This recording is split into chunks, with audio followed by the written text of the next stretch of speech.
Hello everyone, welcome to my YouTube channel. So today we will be learning about mental health nursing terminologies.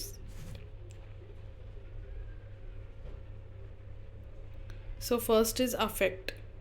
तो affect क्या होता है? It is a outward expression of immediate emotion. So जो भी हम emotion हमारे emotions होते हैं उसको हम कैसे एक्सप्रेस करते हैं.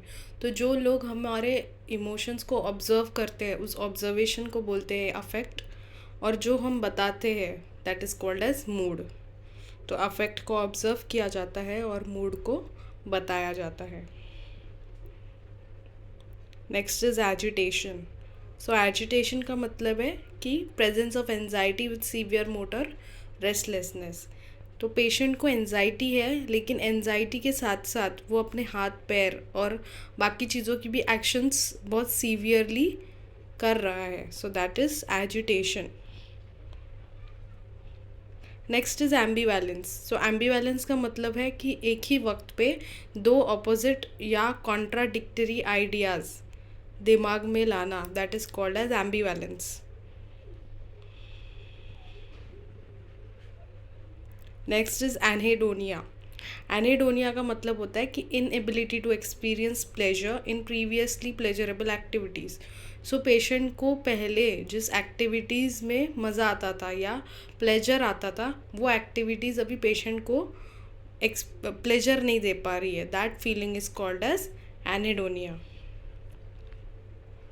Next is catalepsy. So catalepsy का मतलब होता है waxy flexibility, a state of marked loss of voluntary motion in which the limbs remain in whatever position they are placed. तो पेशेंट के जो लिम्स होते हैं हम जिस पोजीशन में उनको प्लेस करते हैं वैसे ही पोजीशन में वो आपको थोड़ी देर बाद भी दिखेंगे. That is called as catalepsy, that is waxy flexibility. Next is circumstantiality. So circumstantiality का मतलब है कि अननेसेसरी डिटेल्स पेशेंट देगा, आपको डिस्ट्रैक्ट करेगा, जो सेंट्रल थीम है उससे आपको डिस्ट्रैक्ट करेगा लेकिन एक पॉइंट पे वो अपने ओरिजिनल थीम पे आ जाएगा. Next is कॉन्फैबुलेशन. कॉन्फैबुलेशन है कि पेशेंट आपको एक स्टोरी सुनाएगा उसके इमेजिनेशन की, क्योंकि उसके मेमोरी में जो गैप्स है उसको वो अपने इमेजिनेशन से फिलअप करेगा. सो उसको बोलते हैं कॉन्फैबुलेशन.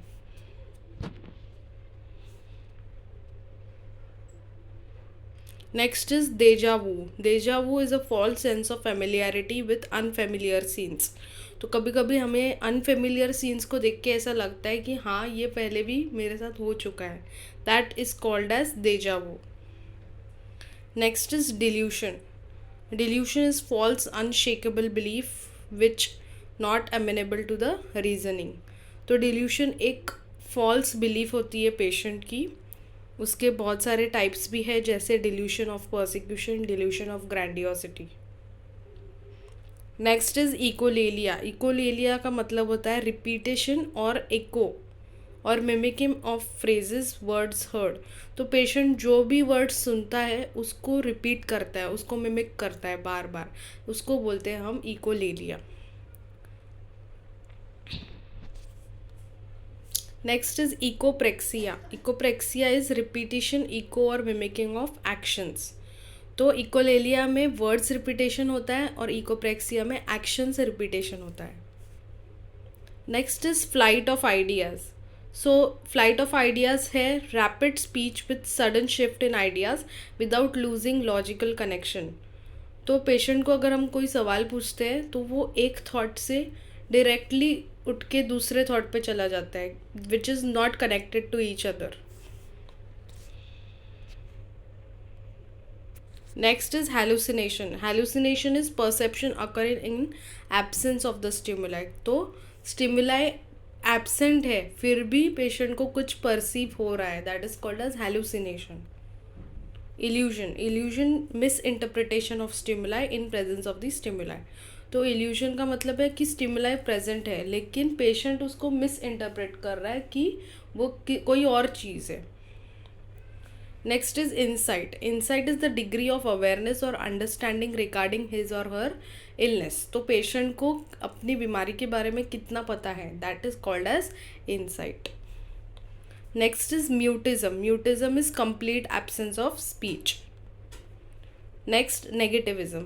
सो पेशेंट के जो मोटिव्स है वो नेगेटिव रहेंगे, उसकी बातें नेगेटिव रहेंगी. So motiveless resistance to all commands. आप जो भी बताएंगे पेशेंट कभी ओबे नहीं करेगा and attempts to be moved. Next is neologism. It is the formation of new words.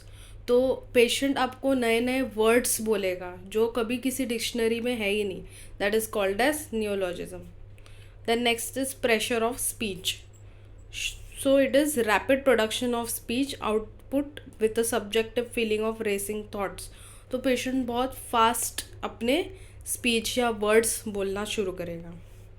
Next is stupor. It is a clinical syndrome of akinesis and mutism with relative preservation of conscious awareness. तो patient अपने conscious awareness में है लेकिन patient is not moving and he is mute.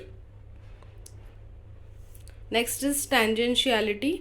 So patient इसमें unnecessary details देगा, कभी अपने original theme पे नहीं आएगा और आपको डिस्ट्रैक्ट करेगा. Next is verbigeration. It is the senseless repetition of same words और phrases over and over again. तो पेशेंट सेम वर्ड्स और फ्रेजेस बार बार रिपीट करेगा, that is called as verbigeration. Next is word salad. Word salad is meaningless and incongruent mixture of the words. So patient अपने sentence को इस तरीके से मिक्स कर देगा कि वो एक सैलड जैसा प्रेजेंट होगा आपको, जिसका कोई मीनिंग नहीं बनता है.